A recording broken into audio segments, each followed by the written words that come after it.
Di 20K subscriber channel Novel Official, akan adakan giveaway untuk satu orang pemenang. Syaratnya kalian harus subscriber, komen, like, share, supaya kalian bisa terpilih untuk jadi pemenang giveaway. Semoga beruntung bosku. Selamat datang di channel Novel Official. Sebelum kalian mendengarkan novel lelaki yang tak terlihat kaya, jangan lupa like, share, dan subbreaker kalau tidak kusentil jantung kalian hehehehe. Tanpa lama-lama lagi langsung saja kita masuk di alur cerita novelnya. Bab 541 sampai bab 550. Kakak laki-laki saya adalah Yel Lockwood, dan dia belajar di sekolah menengah pertama sebelumnya. Apa yang salah? Apakah kamu takut? Hah, jika ya, cepatlah menghilang dari pandanganku. Atau kalian semua adalah daging mati ketika dia kembali. Franklin meregangkan lehernya dan menjawab. Suaranya menggelegar dengan dominasi. Yah, pergilah sendiri. Mata Geralt menjadi merah. Dia kemudian mengangkat kakinya dan melemparkan tendangan kuat tepat di perut Franklin. Dia segera jatuh ke lantai karena pukulan itu. Meratap kesakitan. Meskipun Geralt mungkin tampak lemah di luar, dia sebenarnya cukup kuat. Saat itu, dia dulunya adalah petarung yang cukup baik ketika dia bertarung dengan yang lain dengan Seno. Seno terlibat lebih banyak perkelahian daripada dia. Geralt hanya bertarung sekali demi Seno. Pada dasarnya, kedua lengan dan kakinya sangat kuat. Ketika dia mendengar bahwa saudara laki-laki Franklin adalah Yel, dia langsung menjadi marah. Selain itu, Geralt tidak takut pada apapun sekarang. Dia kemudian mengambil sebuah alat, menyerbu ke arah dua lainnya, dan menghancurkan mereka dengan itu. Tiga lainnya sangat kurus, dan tidak dapat dihindari bahwa mereka akan dipukuli menjadi bubur oleh Geralt. Sabrina tercengang ketika pemandangan itu terbentang di depan matanya. Pada saat itu, menyaksikan betapa maskulin dan heroik Geralt, dia menemukan dia agak menawan. Geralt, bantu aku memberi mereka pukulan yang bagus, teriak Sabrina. Di sisi lain, ketika Lily melihat mereka berkelahi, dia mengambil kesempatan, mengambil vas di sampingnya, dan melemparkannya ke Sabrina. Kedua gadis itu mulai berkelahi juga. Geralt benar-benar berubah menjadi seseorang yang kejam dan garang. Matanya berubah menjadi merah darah. Siapa Yel? Dia sebaik iblis di hati Geralt. Karena dia, Geralt tidak bisa menghilangkan perasaan mencela diri sendiri setelah bertahun-tahun. Itu benar, Yel adalah pelakunya yang mendapat sekelompok orang untuk memblokir Geralt dengan mengelilinginya sebelum memukulinya menjadi bubur di sekolah menengah. Yel melakukan tindakan drastis seperti itu untuk seorang gadis yang disukainya. Dia bertindak sembrono hanya karena keluarganya kaya dan berpengaruh. Selain itu, keluarganya juga memiliki banyak bawahan. Itu setelah sekolah ketika mereka memukul Geralt. Tapi untungnya, sore itu, Seno datang menyelamatkannya saat mereka berdua menghadapi selusin pria. Sekelompok pria itu memegang bangku selama seluruh pertarungan. Mereka memojokkan Geralt dan mulai memukulinya. Dan Seno muncul pada saat itu juga dengan pisau di tangannya. Geralt tidak akan dipenuhi dengan begitu banyak kebencian jika insiden itu berakhir di sana dan kemudian. Tidak lama kemudian, keluarga Seno dihancurkan oleh ayah Yel dan bawahannya. Ayah Seno adalah seorang sopir truk, tetapi dia bertindak gegabah selama insiden itu ketika keluarganya sedang dihancurkan. Anak buah Yel mematahkan kakinya. Dan begitu saja, sebagai pencari nafkah keluarga, hidupnya benar-benar hancur. Setelah debu mereda, Seno pergi ke sekolah kejuruan. Meskipun berada di sekolah yang berbeda, Yel dan bawahannya masih menemukan cara untuk menyeret Seno keluar secara teratur untuk memukulnya. Untungnya, Seno mengenal seorang teman dari masyarakat yang dia perlakukan sebagai saudaranya. Dan dia belajar cara memperbaiki mobil melalui dia. Begitulah cara Seno melewati hari-harinya dan begitulah akhirnya. Peristiwa malang pada keluarga Seno ini juga merupakan salah satu alasan mengapa Geralt menjadi sangat murka. Hah, jadi orang ini bahkan mengklaim bahwa dia akan menelepon Yel untuk datang dan memukuli kita. Baiklah, aku ingin bertemu bajingan ini juga. Geralt menggeram pelan saat rasa marah yang tidak dikenalnya mendidih di dalam dirinya. Dia tidak peduli tentang hal lain lagi. Oh, kakiku. Tiba-tiba, Sabrina menjerit kesakitan. Ternyata dia tidak sengaja menendang vas yang rusak, yang jatuh ke lantai, dan betisnya terpotong. Seluruh keributan telah menjadi kekacauan yang cukup besar, dan manajer Domino segera melaporkan kejadian tersebut ke polisi. Setelah menyadari itu, Lily tidak berani melakukan apa-apa lagi. Dia dengan cepat menyeret Franklin, yang masih memegangi perutnya yang kesakitan, dan berlari keluar dari restoran dalam sekejap mata. Di sisi lain, teman sekelas Sabrina, yang ada di sana sebelumnya, telah lama menghilang, membersihkan diri dari masalah. Geral, datang dan bantu aku. Bawa aku ke rumah sakit untuk membalut lukaku. Jika ada bekas luka, itu akan berakhir untukku. Sabrina meringis tapi hanya bisa meminta bantuan dari Geral. Lagi pula, dia masih memiliki pemikiran yang tersisa bahwa Geral mungkin telah bertarung atas namanya sekarang. Kau memang sangat sedikit, Geral mengutuk, meninggalkan pikiran itu pada dirinya sendiri. Meskipun enggan, dia membantu Sabrina berdiri dan dengan lembut membawanya ke klinik di sampingnya untuk membalut lukanya. Untungnya, lukanya tidak terlalu serius, dan itu hanya luka kecil. Sabrina disandarkan di ranjang rumah sakit.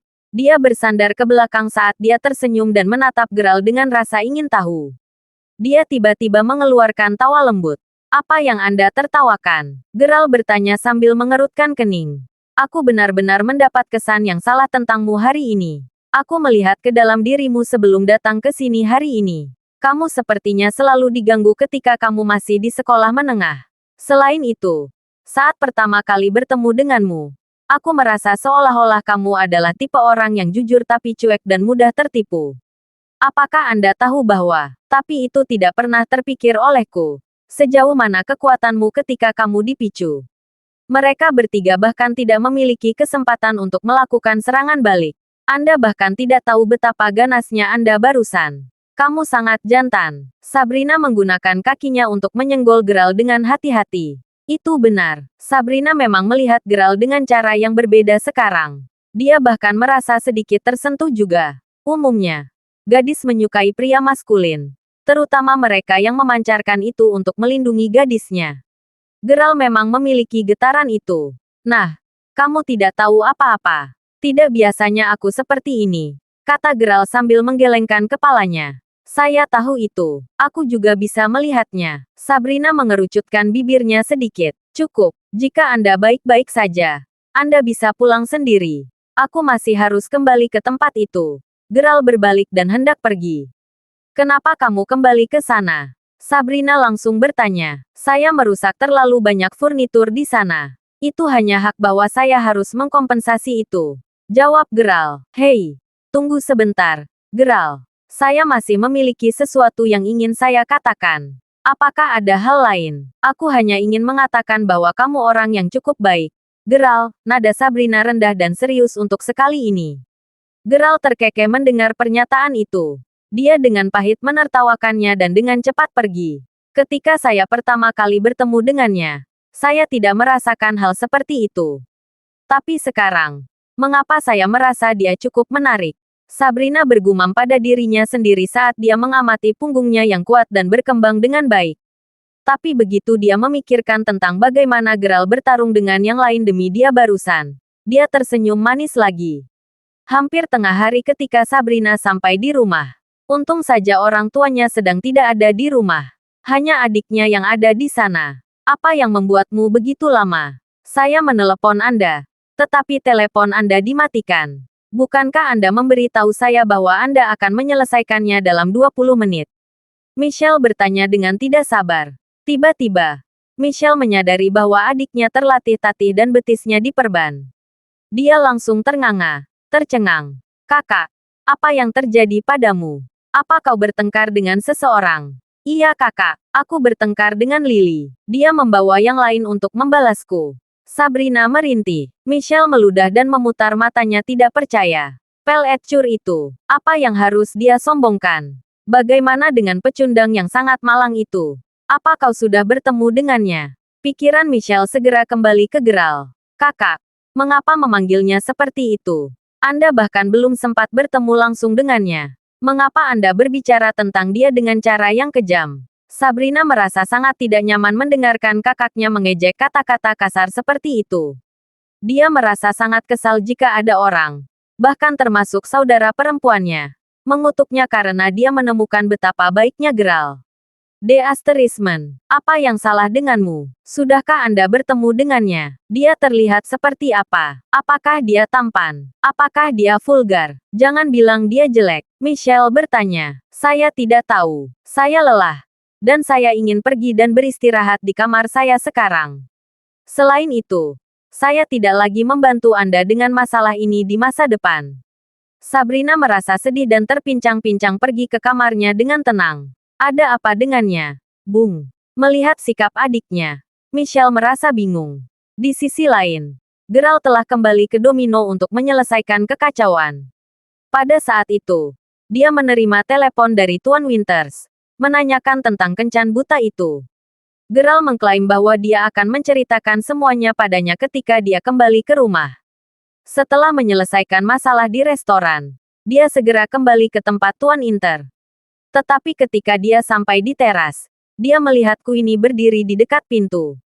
Sepertinya dia sedang menunggu seseorang. Saat dia melihat Geralt, dia dengan cepat berjalan ke arahnya. Ya Tuhan, aku sudah menunggumu begitu lama. Dan Anda akhirnya kembali sekarang. Kemari, aku perlu memberitahumu sesuatu. Apa yang salah? Geralt bertanya padanya. Terkejut, Queenie berkata, apakah kamu bebas besok? Mengapa? Saya mungkin harus pergi dan membeli beberapa bahan besok. Lusa adalah hari ulang tahunnya. Nyonya Winters akan memasak makanan. Jadi dia tidak bisa membiarkannya pergi ke sana sendirian dan menggunakan uangnya sendiri untuk membeli bahan-bahannya. Dia ingin memastikan bahwa dia membeli bahan-bahannya sendiri. Queenie mencibir. Kamu sudah makan apa yang kakek dan nenekku makan selama beberapa hari terakhir ini? Mengapa tiba-tiba harus pergi dan membeli bahan-bahannya? Ngomong-ngomong, ulang tahunmu lusa, kan? Jadi, membeli bahan seharusnya tidak terlalu merepotkan. Sekarang, saya memiliki sesuatu yang baik menunggu Anda. Kesampingkan saja semua hal lain. Wow, kamu benar-benar punya sesuatu yang bagus untukku. Geralt tertawa getir dan sinis. Meskipun dia tumbuh dengan Queenie, dia selalu tidak ramah terhadap Geralt sejak mereka masih kecil. Bahkan sampai sekarang sebagai orang dewasa. Kakak-kakaknya selalu mengganggunya. Geralt sangat membenci mereka ketika dia masih muda. Namun seiring berjalannya waktu, dia hanya mengambilnya dengan sejumput garam dan hanya akan sedikit marah jika Queenie mengutuknya. Biasanya, dia tidak akan menyimpan dendam padanya. Itu semua demi Tuan dan Nyonya Winters. Queenie tersenyum. Bagaimana apanya? Kamu bahkan tidak tahu betapa baiknya aku padamu. Kami akan pergi ke pemandian air panas di Fuenti besok untuk bersenang-senang. Kami ingin membawa Anda. Kami bahkan belum mendapat kesempatan untuk mengajak Anda bersenang-senang sejak Anda kembali.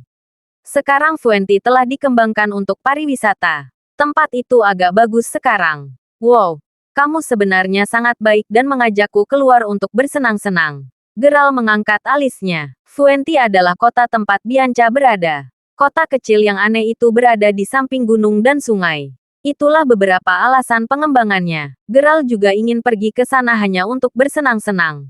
Tapi dia agak bingung karena dia tiba-tiba diundang oleh Queenie. Omong kosong. Jadi kamu datang atau apa? Aku bahkan akan mentraktirmu makan. Queenie memeluk bahunya dan berseru puas. Geralt menggelengkan kepalanya. Lupakan. Terima kasih. Aku tidak pergi. Hah. Apa? Tidak terpikir oleh Queenie bahwa Geralt akan menolaknya. Bukankah seharusnya dia merasa takut tetapi merasa terhormat?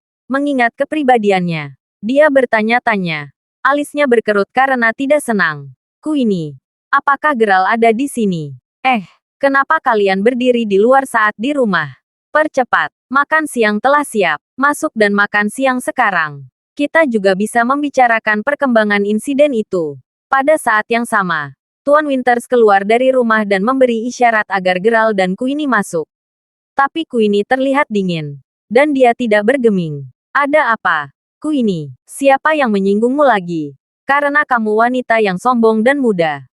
Tuan Winters tersenyum pahit. Dia mencibir. Siapa lagi yang bisa? Ini Geralt. Omong kosong. Kenapa Geralt menyinggungmu? Tapi itu benar. Saya mencoba bersikap baik padanya. Saya mengundangnya untuk bersenang-senang di Fuentin. Tapi sepertinya dia tidak mau menerima tawaran baikku. Dia mengatakan bahwa dia tidak akan pergi. Queenie menjawab, Geralt, jika itu benar, Mengapa tidak pergi dan bersenang-senang denganku ini? Dia mungkin hanya ingin bersenang-senang denganmu. Pemandangan di pemandian air panas ini cukup bagus. Jika Anda tidak sibuk atau sibuk, pergi saja. Tuan Winters tidak berpikir ada yang salah dengan itu. Dia merasa bahwa cucunya akhirnya sadar. Melihat bagaimana Geralt dan Queenie rukun satu sama lain. Winters tidak diragukan lagi sangat senang. Ah, baiklah. Aku akan pergi besok kalau begitu. Mendengar bagaimana Winters mengatakannya, Geralt tidak mengatakan apa-apa lagi dan hanya setuju. Queenie memutar matanya ke arah Geralt sebelum memasuki rumah. Dia mungkin tidak bisa pergi dan membeli bahan-bahan keesokan harinya karena dia akan pergi dengan Queenie. Jadi Geralt pergi ke supermarket lokal sore itu sendiri untuk membelinya. Keesokan harinya, saat itu pagi-pagi sekali, dan Queenie membawa Geralt ke tujuan mereka. Dia mengendarai Passat, dan itu adalah mobil ayahnya. Dia kemudian membawa Geralt dan memulai perjalanan mereka menuju Fuentin. Geralt jelas tidak mau duduk di samping pengemudi. Dia merasa bahwa itu agak pengap di dalam mobil. Oleh karena itu, dia menurunkan jendela karena dia ingin mendapatkan udara segar. Tetapi yang sangat mengejutkannya, jendela itu digulung lagi begitu dia menurunkannya.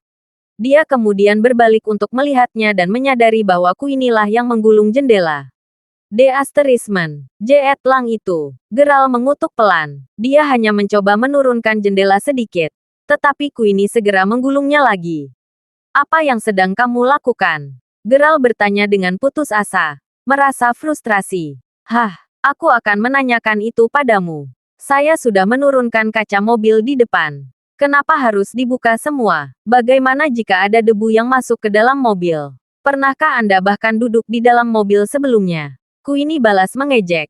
Nadanya penuh penghinaan. Tepat pada saat itu, teleponnya berdering. Oke baiklah.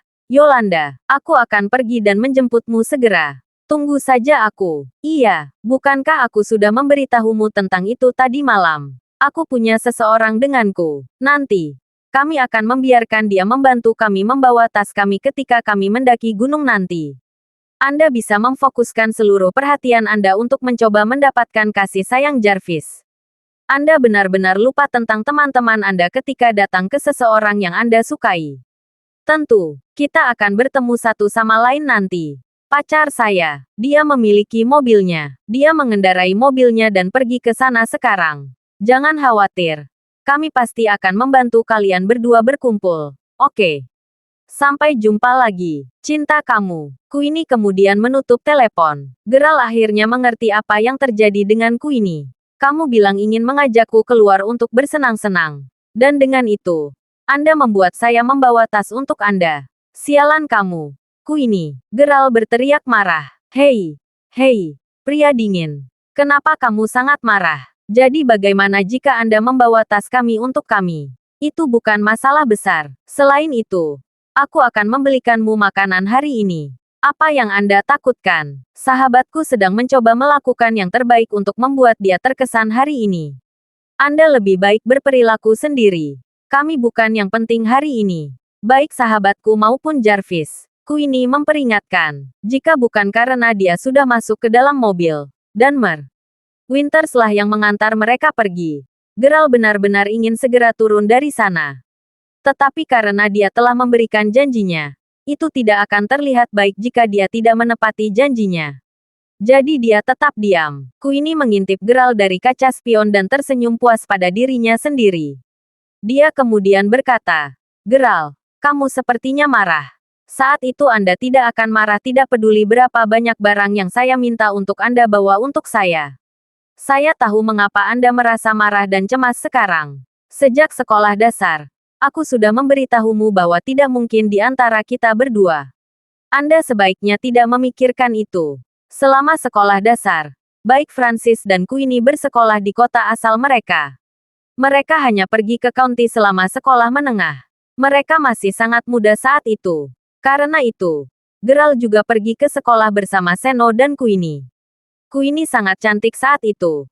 Dan semua anak laki-laki mengidolakannya. Setiap kali mereka menempatkan rumah, mereka semua bersaing satu sama lain hanya untuk menjadi suami Queenie. Dalam hal ini, Seno selalu bertengkar dengan Geralt karena Queenie. Tapi semua itu terjadi ketika mereka masih sangat muda. Mereka hanyalah anak-anak yang belum dewasa yang tidak tahu apa-apa. Jelas bahwa Queenie masih berpikir bahwa Geralt selalu mencintainya. Dia berasumsi bahwa dia merasa sangat kesal, mengingat dia mengklaim bahwa dia telah menemukan pacarnya sekarang. Dia berpikir bahwa dia memahami temperamen Geralt, mengingat betapa pecundangnya dia. Tapi yang sangat mengejutkannya, Geralt berbalik, melihat keluar jendela. Dia bahkan tidak repot-repot berbicara dengannya lagi. Queenie segera pergi menjemput sahabatnya Yolanda. Yolanda sendiri juga cukup cantik. Dia sepertinya pernah bertemu dengannya ketika mereka masih di sekolah dasar. Tidak terpikir olehnya bahwa dia akan menjadi begitu cantik setelah tidak bertemu dengannya untuk waktu yang lama. Dia tinggi dan langsing. Dan dia memiliki sosok tubuh yang bagus. Begitu dia masuk ke mobil, dia melirik Geralt. Dia menemukan dia benar-benar tampak akrab. Tapi sebaliknya, dia tidak menyapanya dan hanya menyerahkan tasnya ke Geralt. Hei kamu, aku punya tabir surya, riasanku, dan beberapa hal lain di sana. Saya membutuhkan mereka setiap saat. Tolong bawakan tas itu untukku nanti saat kita bersenang-senang. Baik, Geralt mengangguk tak sabar. Dia mendengarkan dengan tenang saat Queenie dan Yolanda mengobrol dengan riang satu sama lain sepanjang perjalanan. Mereka berdiskusi dengan gembira tentang bagaimana Yolanda berusaha mendapatkan kasih sayang Jarvis. Segera, mereka mencapai pintu masuk sumber air panas. Sudah ada dua pria tampan yang menunggu mereka di sana. Ratu, Yolanda, di sini. Dua pria menyambut mereka. Baik Queenie dan Yolanda kemudian membawa Geralt ke sana, yang membawa tas besar dan kecil. Kenapa kamu datang sangat terlambat? Oh, hei. Kamu memang menemukan seseorang. Itu bagus. Sepertinya kita bisa menikmati diri kita sepenuhnya hari ini. Kakak, terima kasih atas bantuanmu. Seorang pria berjalan mendekat dan memegang pinggang Queenie. Dia memandang Geralt, tersenyum, dan berterima kasih padanya. Seorang pria lain kemudian mengeluarkan sebungkus Marlboro dan mencoba menawarkan sebatang kepada Geralt. Jarvis, apa kau serius memberinya rokok? Dia bukan perokok. Selain itu, bahkan jika dia tidak seperti dia mampu membeli yang bagus. Queenie mendengus. Namanya Geralt. Dan dia pria yang pernah kuceritakan padamu. Dia akan membantu kita membawa tas kita hari ini. Kita hanya perlu membelikannya makan siang ini. Queenie kemudian memegang tangan pria itu dan berkata, Geralt, orang yang baru saja menawarimu rokok ini bernama Jarvis Fish. Orang tuanya bekerja di Water Utilities di county. Ini pacarku Hugo Wyman. Keluarganya memiliki pabrik. Saat Queenie memperkenalkan Hugo kepada Geralt, dia dengan cermat mengamati ekspresi wajah dan reaksi Geralt. Dia sangat ingin melihat tanggapan seperti apa yang akan diberikan pria itu bahwa dia telah menemukan dirinya sebagai pacar yang cakap. Tetapi yang membuatnya cemas, Geralt hanya mengangguk dengan acuh tak acuh, tidak terpengaruh. Baik Hugo maupun Jarvis hanya berpura-pura baik pada Geralt. Sebenarnya, mereka adalah pria yang cukup arogan yang menyukai kemewahan. Bagaimana orang bisa tahu? Itu karena mereka baru saja menyerahkan tas ransel kepada Geralt sebelum mereka pergi membeli minuman. Pada akhirnya, mereka hanya membeli 4 botol minuman. Mereka tidak peduli tentang Geralt. Tetapi setelah memikirkannya, Geralt memutuskan untuk melepaskannya. Dia hanya akan memperlakukannya seperti dia ada di sana bersenang-senang sendirian. Dia akan bertindak seolah-olah mereka tidak ada. Selain itu, Queenie ada di sana. Apalagi yang bisa dia lakukan? Hugo, mengapa ada begitu banyak orang di sini di sumber air panas? Ada lentera dan lampu di mana-mana. Apa yang akan mereka lakukan? Queenie bertanya dengan rasa ingin tahu. Aku baru saja mendiskusikan ini dengan Jarvis. Ada banyak orang di sini hari ini. Staf juga terlihat sangat sibuk. Dari tampilannya, sepertinya mereka akan mengadakan acara besar. Mungkin di Hot Spring Hotel. Saya bertanya kepada penjaga keamanan tentang hal itu sekarang. Saya mendengar bahwa hotel telah dipesan oleh beberapa bos berpengaruh dari Maybury. Dan mereka akan mengadakan acara besar dan penting di sini besok. Banyak tembakan besar akan ada di sana. Mengapa? Apakah kamu tidak mendengarnya karena Twin sangat dekat dengan Fuentin? Kata Hugo. Tidak. Kami tidak mendengarnya. Tapi jangan diganggu. Datang. Ayo pergi dan bersenang-senang sekarang. Ya. Kedengarannya bagus. Ayo pergi. Mereka kemudian pergi ke depan untuk membeli tiket. Harga tiket di kota desa seperti itu tidak terlalu mahal. Itu hanya sekitar $7 per tiket. Ketika mereka sampai di loket tiket, mereka melihat beberapa orang berdebat di sana. Sepertinya mereka bertengkar dengan penjual tiket. Kenapa kamu tidak menjual tiket hari ini? Kami berlima dengan sengaja datang jauh-jauh hari ini. Mengapa Anda tidak bisa menjual tiket kepada kami? Seorang gadis yang tampaknya menjadi pemimpin geng bertanya dengan dingin. Ada 3 perempuan dan 2 laki-laki dalam kelompok itu. Ya, Anda hanya memposting berita di situs web resmi Anda sekarang. Tapi kita sudah jauh-jauh datang ke sini. Saya minta maaf. Kami juga menerima pemberitahuan menit terakhir hanya 15 menit yang lalu. Tempat wisata kami tidak akan dibuka untuk turis manapun. Itu karena kita perlu mendekorasi tempat untuk banyak fungsi penting. Staf menjelaskan situasi dengan sabar. Tapi bagaimana dengan turis yang baru saja memasuki tempat itu? Saya tidak melihat Anda meminta mereka untuk pergi. Saya tidak peduli. Itu baru 15 menit yang lalu. Anda harus membiarkan kami masuk.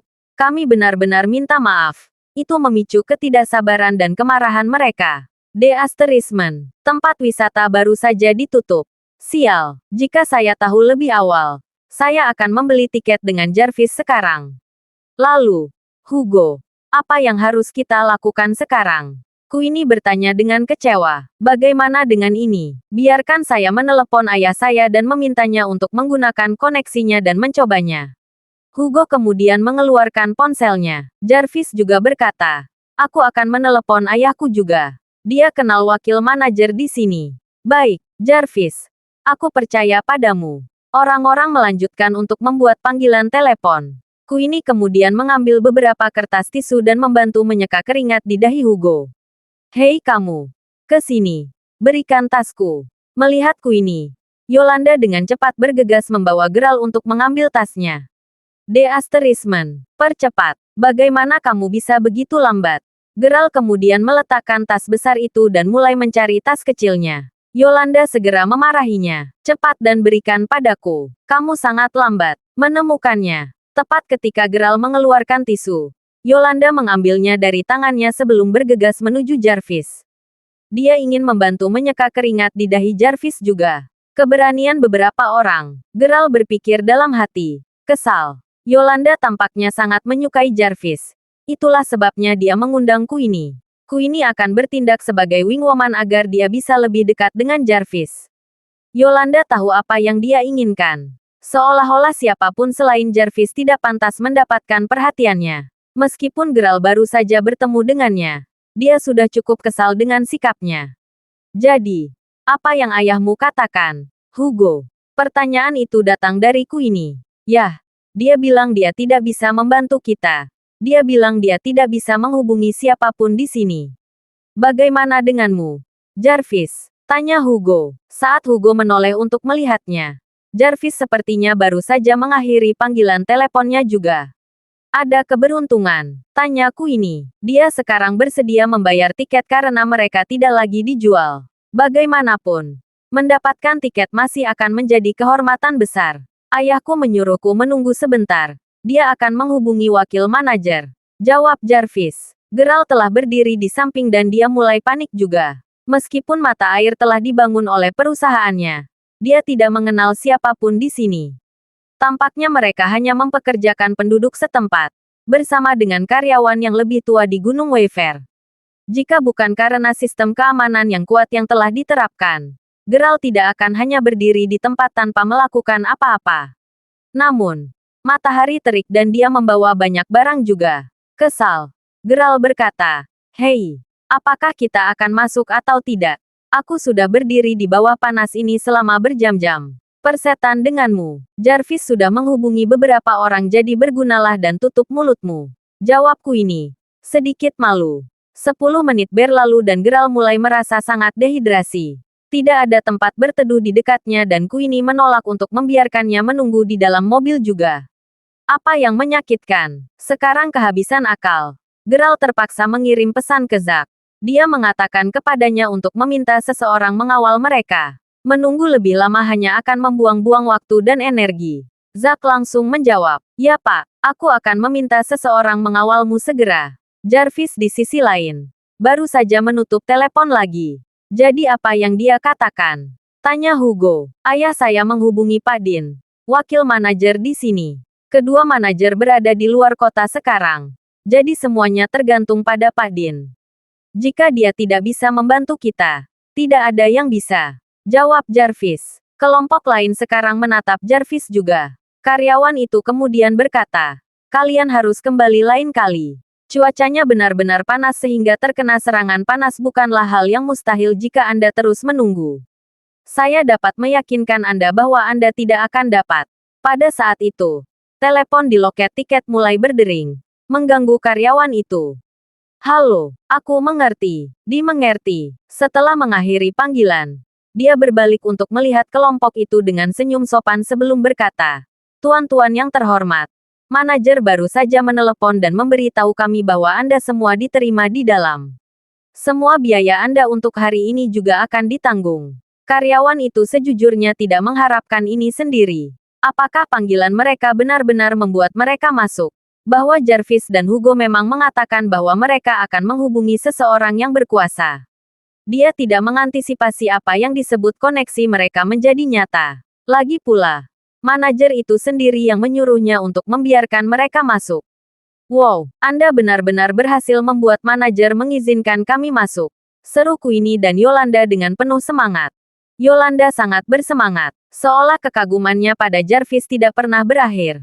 Pada saat itu, pemimpin kelompok lain mendekati Jarvis. "Hei yang tampan, pikir kamu bisa membiarkan kami masuk juga? Kami dengan senang hati akan membayar tiketnya," kata pemimpin itu. Kekagumannya pada Jarvis jelas terpantul di matanya. "Tentu sayang." Langsung ke depan, Jarvis sangat gembira. Dia tidak pernah tahu bahwa ayahnya memegang begitu banyak kekuasaan. Dia dapat menghubungi wakil manajer dan manajer juga. Egonya langsung melambung tinggi. Kedua kelompok kemudian berjalan ke gedung dengan riang. Begitu mereka pergi, seorang pendamping wanita mendekati karyawan itu sebelum bertanya, "Apa yang terjadi? Apakah manajer benar-benar berbicara untuk mereka?" "Yah, manajer mengatakan bahwa salah satu VIP kami telah tiba dan kami tidak memberi mereka akses. Dia juga menyuruh kami untuk berperilaku terbaik.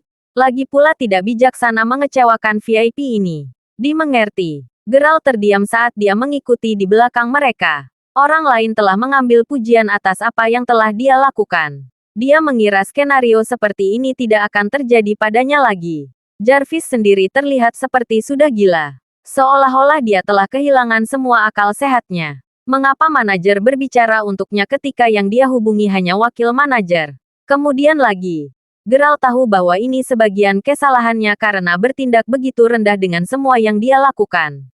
Namun, dia tidak benar-benar ingin mengekspos identitas aslinya sekarang, terutama di depan bajingan ini. Seluruh pengalaman itu hanya sedikit mengecewakan. Saat mereka masuk lebih jauh ke dalam gedung, kedua kelompok perlahan bergabung menjadi satu besar. Setelah bantuan Jarvis, gadis-gadis dari kelompok lain merasa berterima kasih padanya. Beberapa dari mereka bahkan mulai mengidolakannya. Dan ini membuat Yolanda iri, melahirkan rasa persaingan yang kuat dalam jiwanya. Gadis-gadis yang menggodanya juga sangat cantik. Tentu saja, ini hanya menambah kecemburuan dan kekesalan Yolanda pada gadis-gadis itu. Namun, yang bisa dia lakukan hanyalah memutar matanya ke arah mereka. "Singkirkan tasku untukku," kata Yolanda sambil melemparkan tasnya ke Geralt sebelum berjalan menuju Jarvis. Tampak tidak senang. "Katakan Jarvis, kemana kita akan pergi nanti? Bukankah kamu mengatakan bahwa kamu akan membawaku ke mata air dan mentraktirku makanan enak?" tanya Yolanda sambil cemberut bibirnya dan berpegangan pada lengan Jarvis. Dia akan menyerang sekarang. Jika dia tidak bertindak cepat, suaminya mungkin akan dicuri oleh salah satu gadis ini. Baik Hugo dan Queenie telah membantunya lebih dekat dengannya akhir-akhir ini. Menambahkan itu ke ketampanan Yolanda, Jarvis dan dia sekarang berada di tahap di mana mereka bisa secara terbuka saling menggoda. "Dia sudah begitu dekat. Tentu saja saya akan," kata Jarvis sambil tersenyum. "Oh, apakah dia pacarmu, Jarvis?" tanya salah satu gadis itu. "Dia sangat cantik," melengkapi yang lain sambil tersenyum. Yolanda hanya diam saat telinganya bergejolak, menunggu tanggapan Jarvis.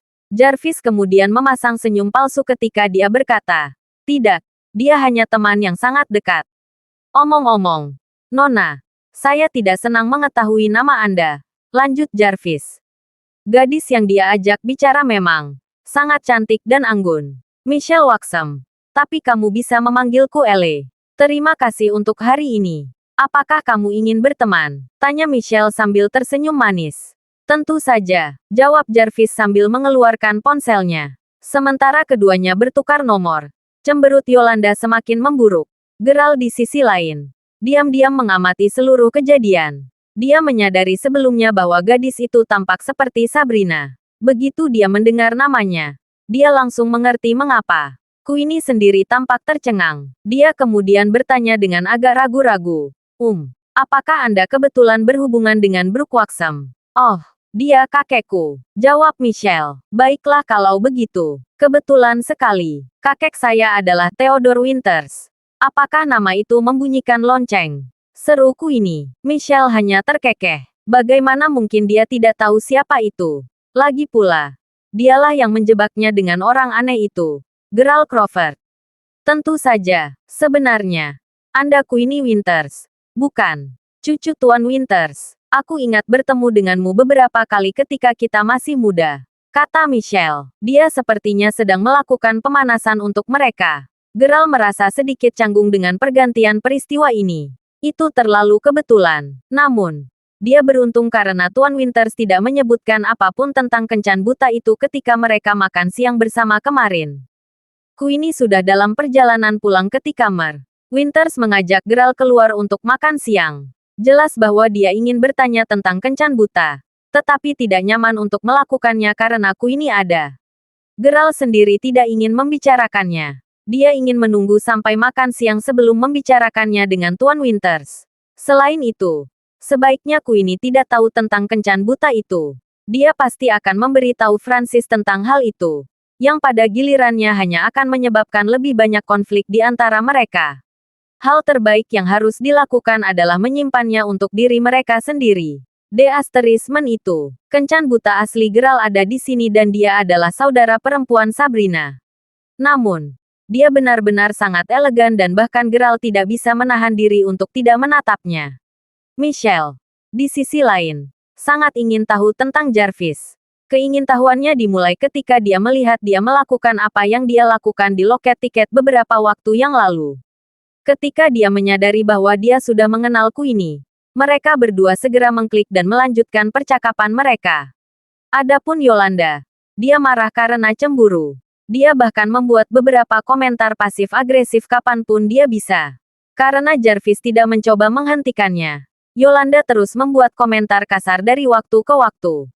Gerald di sisi lain diperlakukan seolah-olah dia tidak ada. Setelah 2 jam belanja yang panjang tanpa berhenti untuk beristirahat, waktu sudah hampir pukul 11 malam.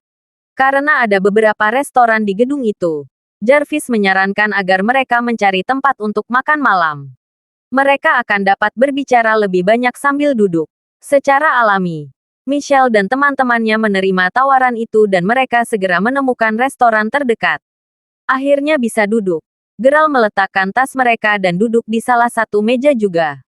Dan siapa bilang kamu bisa duduk di sini? Teriak sebuah suara tepat saat Gerald duduk. Bukankah kita sedang makan? Apakah salah bagi saya untuk duduk? Tanya Gerald.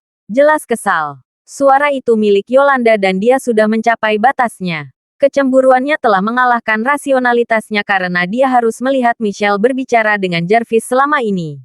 Karena dia tidak cukup diperhatikan, dia memutuskan untuk membuat keributan dan hanya berteriak pada Gerald. Hanya melihatmu, siapa yang Anda pikir Anda akan duduk bersama kami? Seolah-olah Anda bisa berada di level kami. Selamatkan dirimu dari rasa malu dan tetap di jalurmu sendiri.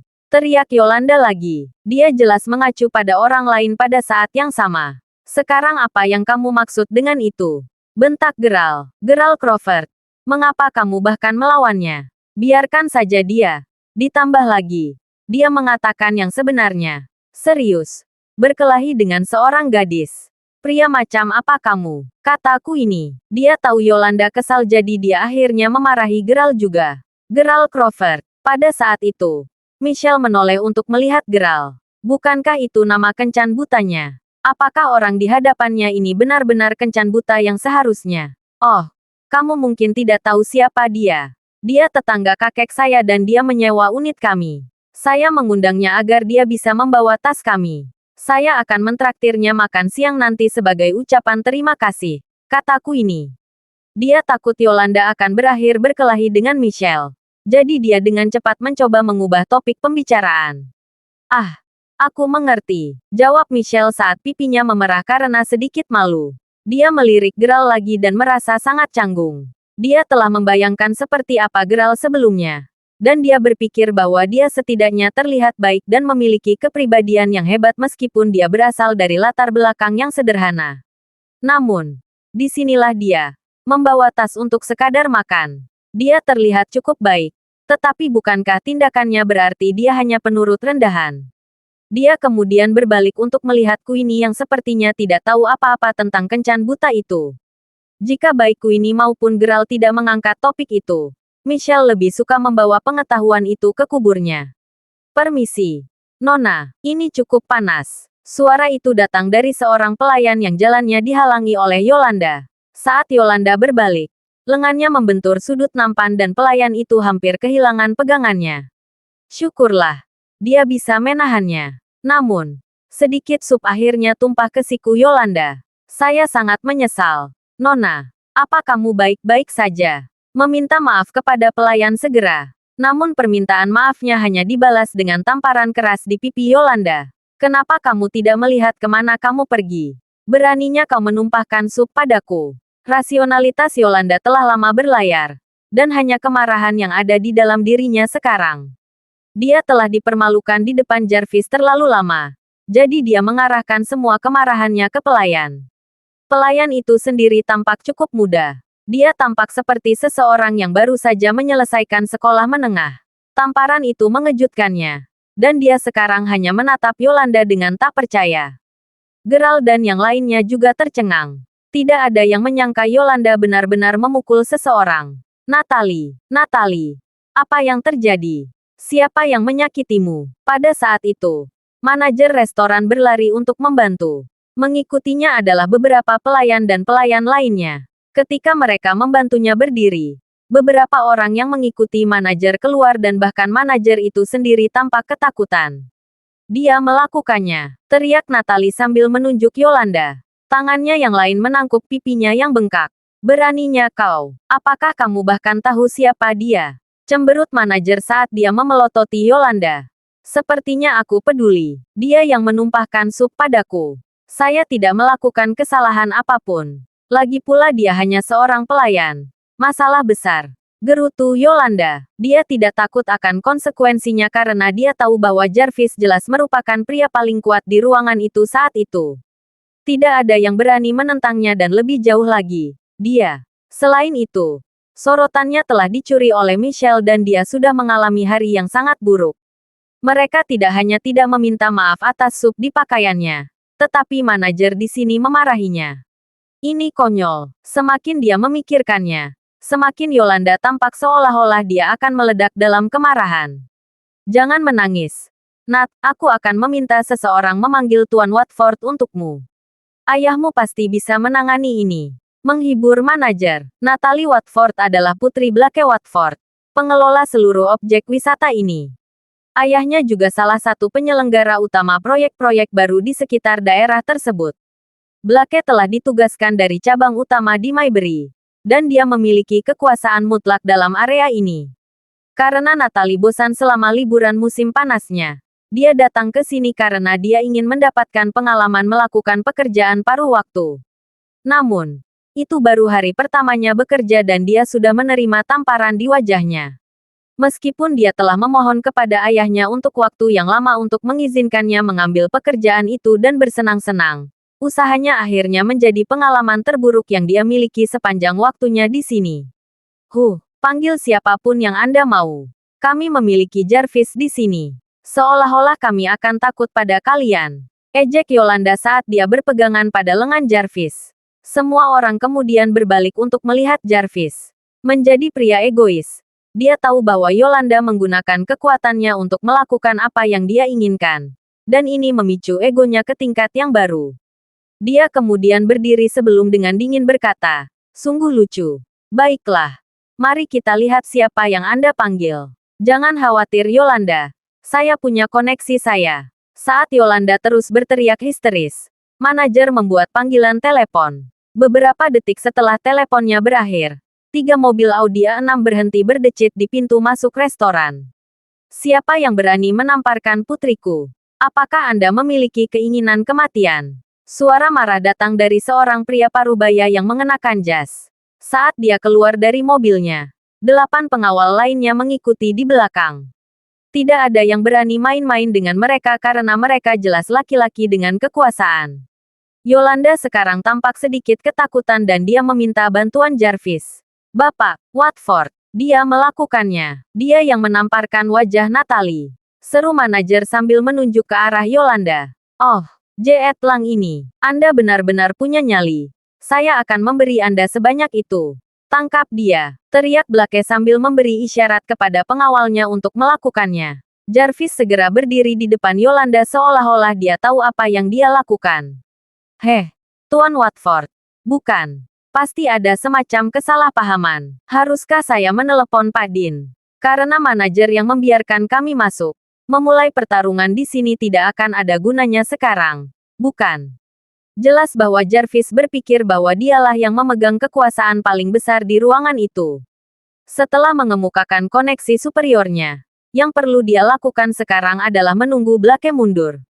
"Nyata, bukan siapa-siapa. Apakah Anda serius mencoba mengancam saya dengan mereka? Anda perlu pemeriksaan realitas. Anak nakal. Persetan," teriak Blake sambil menamparkan wajah Jarvis. Blake telah mengayunkan tangannya dengan keras. Dan Jarvis hampir jatuh dari satu tamparan itu saja. Jarvis. Baik Michelle dan Yolanda bergegas ke arahnya setelah melihat itu terjadi. Dan di sini aku bertanya-tanya mengapa bocah ini begitu keras kepala. Dengar. Nak. Apa menurutmu Mer? Dean dan Mer Will menguasai daerah ini. Keduanya masih harus menerima perintah dari Tuan Watford. Ejek manajer restoran. Apa? Setelah mendengar itu, Jarvis langsung membeku. Dia ingin melawan tetapi setelah mengetahui bahwa Blake bahkan lebih kuat daripada Tuan Dean, dia tidak berani menggerakkan otot lain. Jeritan Yolanda tiba-tiba bergema di seluruh restoran. 2 pengawal Blake menarik rambutnya dan yang lain menamparkan wajahnya. Kekacauan telah menimpa kelompok itu. "Dengar. Anak-anak nakal, Anda menyakiti putri saya sehingga masing-masing dari Anda akan membayar untuk ini. Jangan pernah berpikir untuk melarikan diri," raung Blake. Matanya merah. Ia terlihat sangat menyayangi putrinya. Tak satu pun dari mereka mengharapkan makan malam mereka berakhir seperti ini. Queenie dan yang lainnya dilanda ketakutan saat mereka mendengar apa yang dia katakan. Tuan Watford, tolong, kami bahkan tidak melakukan apa-apa," pinta Hugo segera. Para pengawal tidak menunjukkan belas kasihan. Meskipun Michelle sedikit lebih tua dari yang lain, dia juga ketakutan saat melihat kekacauan yang terjadi di depan matanya. Gerald di sisi lain, hanya duduk di sana dengan tenang. Dia bukan orang suci dan dia tidak berkewajiban untuk membantu semua orang dalam segala hal. Dia tahu bahwa Blake Watford terdengar familiar dan jika dia mau, dia bahkan bisa membujuknya keluar dari itu. Tapi Gerald tidak mau. Dia tidak memiliki kewajiban untuk membantu Yolanda dan Jarvis. Keduanya hanyalah orang asing baginya. Selain itu, Yolanda terus-menerus memandang rendah dirinya. Dia pantas dipukuli seperti ini karena selalu begitu keras kepala dan ceroboh. Tampaknya Queenie dan yang lainnya akan terlibat dalam hal ini juga. Tiba-tiba, tim karyawan bergegas ke restoran. Tuan Watford, berhenti. Tolong hentikan. Memohon apa yang tampaknya menjadi pemimpin tim. Lebih banyak karyawan bergegas di belakangnya. Pemimpin tim adalah gadis di loket tiket tadi. Dia rupanya juga bertanggung jawab atas area ini. Itu kamu ya Becky. Apa yang salah? Mengapa saya tidak harus menghajar mereka? Cemberut Blake. Becky segera berdiri di sampingnya sebelum berbisik ke telinganya. Dalam sekejap, wajah Blake menjadi pucat. Apa? Mereka diizinkan masuk oleh Mer Lile, pikir Blake dalam hati. Tim keamanan memberitahu saya bahwa mereka telah menyebabkan perkelahian di sini. Jadi saya berlari secepat mungkin. Tuan Watford. Jelas Becky. Blake terdiam sejenak sebelum menarik napas dalam-dalam. Dia sekarang tahu siapa orang-orang ini. Mereka bahkan tidak seharusnya berada di sini sejak awal. Namun, tampaknya pria Jarvis ini menelepon ayahnya yang akhirnya membuat mereka masuk. Becky tidak ingin memberi mereka akses. Tetapi manajer telah menyuruhnya untuk membiarkan mereka masuk dan memperlakukan mereka seperti VIP. Merlile adalah orang yang mengizinkan mereka masuk. Salah satu kerabatnya menelepon Pak Will, yang mengarah pada situasi saat ini. Bahkan kedua manajer yang seharusnya membeli saham sekarang bergegas kembali ke sini. Blake sekarang berkeringat peluru. Dia tidak percaya dengan apa yang dia dengar. Dia segera berbalik untuk melihat Jarvis yang masih terbaring di tanah dengan mata meminta maaf. Ah, Tuan yang baik. Mengapa Anda tidak menyebutkan bahwa Anda diizinkan masuk oleh Tuan Lile? Memang, ini benar-benar kesalahpahaman, kata Blake dengan keringat dingin. Perbedaan kekuatan antara Tuan Din dan Tuan Lile sangat besar. Tentu saja Blake akan merasa ketakutan. Pengawal segera memahami situasi dan masing-masing dari mereka dengan gugup mundur selangkah. Seolah-olah mereka baru saja mengalami perubahan 180 derajat. Dari segi sikap. Ini hanya membuat Michelle semakin terkesan. Jujur. Siapa dia? Bagaimana satu orang bisa memiliki kekuatan sebesar itu? Kata Michelle sambil menatap Jarvis. Matanya dipenuhi kekaguman. Yolanda di sisi lain. Memelototi mereka. Dia kemudian tertawa histeris sebelum berteriak. Hahaha. Anda bodoh. Aku akan memastikan kalian semua mati sebelum fajar karena menamparku. Lebih banyak tamparan bergema di seluruh restoran saat Yolanda terus menamparkan setiap pengawal beberapa kali. Meskipun dia dipukuli beberapa detik yang lalu, egonya telah mencapai ketinggian baru sekarang karena dia bisa melawan tanpa dampak apapun. Dia tahu bahwa Jarvis tidak akan mengecewakannya. Bapak, Jarvis, bolehkah aku tahu siapa ayahmu? Tanya Blake takut-takut. Ayahku adalah Thomas Fish. Kedua orang tuaku berada di Serene Org. Dan bahkan Tuan Edward di sini mengenal mereka. Kata Jarvis dengan angkuh. Ikan Thomas. Saya tahu beberapa koneksi Tuan Lile tetapi bukan dia. Tuan Lile campur tangan untuknya. Itu, kedengarannya tidak benar. Blake berpikir dalam hati. Ketahui tempatmu. Patua. Aku akan menamparmu 2 kali lebih banyak dari yang dilakukan pengawalmu padaku. Kata Yolanda sambil berjalan ke arah Blake. Dengan angkuh. Blak, lama tidak bertemu. Ya, kata Gerald dengan senyum tiba-tiba. Dia kemudian bangkit dari kursinya dan berdiri di sana. Tangan di sakunya. Terima kasih sudah mendengarkan. Novel lelaki yang tak terlihat kaya. Sampai jumpa di novel selanjutnya.